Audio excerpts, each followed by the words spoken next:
back in the day, they didn't have all the stuff we have now, right? So it was when you got to go out in the world and like take a steam train and go through the mountains and see all these places. This is a big deal for these guys.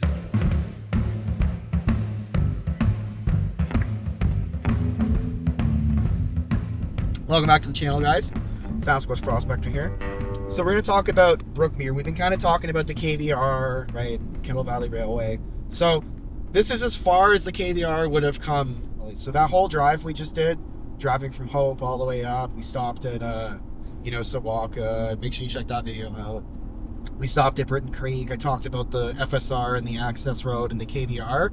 So Brookmere was a key town in the KVR like saga of towns. Some of these places became big because of the KVR. Now I say KVR, I mean Kettle Valley Railway. So it was a subsidiary of the CPR. It was built in the early 1910s, completed 1916, because there's two KVRs. We're going to take both. There's the KVR East and the KVR West. So depending on where it was, it finished 1915, 1916, and operated up until the late 50s, guys. And then it just stopped because, like every other single railway ever, aside from Amtrak and Via, it didn't make any money. It wasn't feasible. There wasn't a business case for it. Unfortunately for all of us, as much as we like the trains and they're fun to take, the companies that run them will only run them if there's a solid business case and they can make returns on it. Otherwise, they're just wasting money for all of our pleasure, which is unfortunately not how the world works, and it never worked that way, so it's not even like a new thing.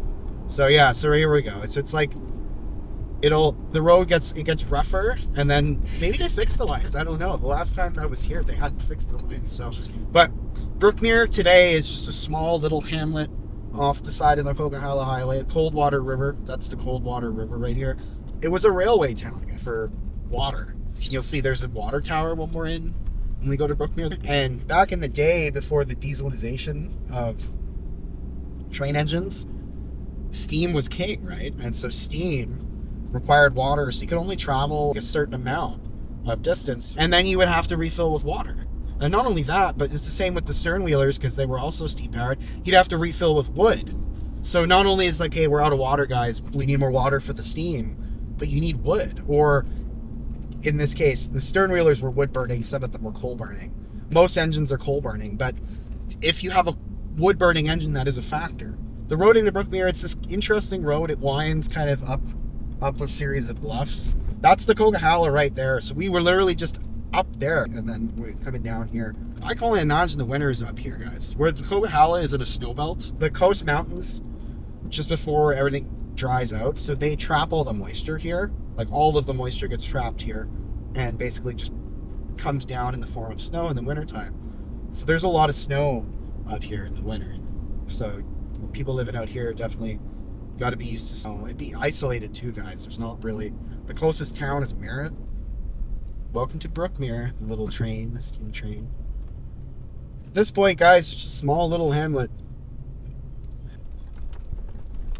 This is the KVR trail, guys. This is the Kettle Valley Rail Trail right here. See how it's all flat? So you could follow this all the way to pretty much down the whole Kettle Valley if it was still continuous, which it's not, but you could.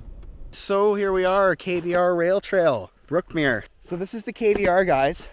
And you can always tell a rail grade by how flat it is.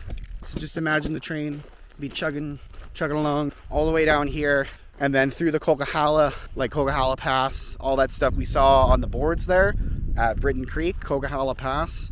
So, and then you'd have a series of trestles, right? Ladner Creek Trestle being the big one. So you just follow the rail trail, guys, right? Like this, all the way to Hope. Midway, British Columbia, which we will pass through, that's the junction for the Kettle Valley East and the Kettle Valley West. So the Kettle Valley West starts at Midway, heads towards Hope, and the Kettle Valley East starts at Midway and finishes out in the Kootenays. Kettle Valley's biggest competition for railways was the Great Northern Railway, run by James Jerome Hill. He was a CPR railway guy who got cut out by Shaughnessy, who was the head of the CPR at the time, and then decided to go down the state and start his own railway companies. So he began building the Great Northern Railway legacy. And one of the railways that he had in his Great Northern Empire was the Vancouver, Victoria, and Eastern Railway. And it snaked its way along the border. And he bought it off a bunch of guys who initially the vision was that it was going to go from Vancouver all the way to the Kootenays and it would connect the whole region. But where the Vivini plays into the KVR was that the KVR weaves through the Tulameen and Coquihalla valleys. Both these valleys are super precipitous and rugged, and it's very hard to build a railway in. And so there's only really enough space for one right-of-way to go in here. It was a big thing when they were building the railway because the Vancouver, Victoria, and Eastern was competing with the KVR and it was following the same line. They had independent lines. But for this particular section, in 1913, they agreed to share the track. Well, the way it worked was the KVR would build eastward from Hope to Brookmere, and then the Great Northern Railway would build westward from Princeton to Brookmere. And Brookmere wasn't planned to be the meeting place, but the two railways ended up meeting there in October 1914. Lewis Hill drove the last spike into the railway, and then that connected that chunk of the line. Now, it should be said, not the entire KVR line was connected at that point, because you still have other sections of track that have been completed. But the section from Hope to Princeton, that leaves Hope, goes up through the Coquihalla Valley, comes down through the Tulameen Valley, and then into Princeton. That section's last spike was at Brookmere. So as you can see, here we are in Brookmere. Brookmere was a huge place, guys, for the railway, not only for it being a place for water and like a station for people to get picked up at, but it was the last spike. And so the Vancouver, Victoria, and Eastern crews that were affiliated with the Great Northern Railway and CPR, KVR crews, met in Brookmere. And then they shared the line, guys. They would share the line because it was so rugged in the canyon, there just was only one area to put a railway through. This is kind of Brookmere's main thing right here, guys. The water tower. This was their big claim to fame back in the day. There's not really much in mining or really anything like that around here. Not even too much logging. Probably a bit, like anywhere in British Columbia. But Brookmere's big thing, guys, was this, the water tower. You see that pipe, that reducing pipe? Those chains attached to some blocks would come down and fill the steam engine up with water. Because steam engines, like, they have as much coal as they want to burn in the tender, but if you don't have water or a consistent supply of water or a consistent place to fill up with water, then your steam engine's not going very far. So Brookmere was a key place along the KVR, like a lot of these places too. Like, the railway town doesn't have to have a significance in the sense that it has anything actually physically there. Moreover, that it's a place where trains were fixed, trains were restocked, crews were changed. This water tower is a prime example of all of this. So this would have been full of water, and then the train would have come right through here, right on the rail grade, right through here. Basically, there's probably a whole bunch of sidings all along here, and then it would have proceeded to get filled up. There's actually one on the other side. So you'd really have to have two sidings branching off over to the water tower, and then that's how you could fill up the water into the engine. There's remnants of it now. This is private property, so you can't really go any further than this, which is typical for a lot of ghost towns. But there's an old water tank, a steel water tank over there, and then this would be the old water tower, and there'd be somebody living around here tending it, right, making sure that it was always stocked so that when the trains came by and they needed water, they could fill up. And then there's a little shed here, basically probably ancillary stuff, ancillary equipment. It's in pretty good shape though, all things considered. The rigging's still attached. You can kind of see how it would have worked, right? It just would have flopped down with those lock and tackles with the chains. Would have just, and it's got that boom, that wooden boom would just come down and then fill the train up. We can see it's old, guys. This is early 1910s or mid to late 1910s actually.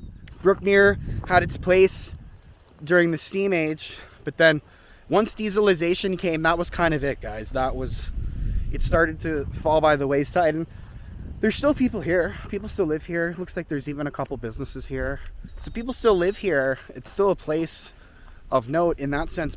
The other thing that people from our generation don't really understand, and I mean even you boomers, guys, like unless you're maybe you are a boomer, you got a story of something going back that far, but we missed it, guys. The heyday of travel, stern wheelers, steam engines, and it was an experience, guys. For people traveling back in the day, it wasn't just like, oh, we're going from here to there. Traveling back in the day was an event. Like if you were going on a stern wheeler or you were going on a steam engine, it was like they would have dinner. Like it was a full event, and it would take days sometimes to go across a lake or go from one area of the province to the other by steam train. So it was a sometimes days event, and it was huge for these people because back in the day they didn't have all the stuff we have now, right? So it was when you got to go out in the world and like take a steam train and go through the mountains and see all these places.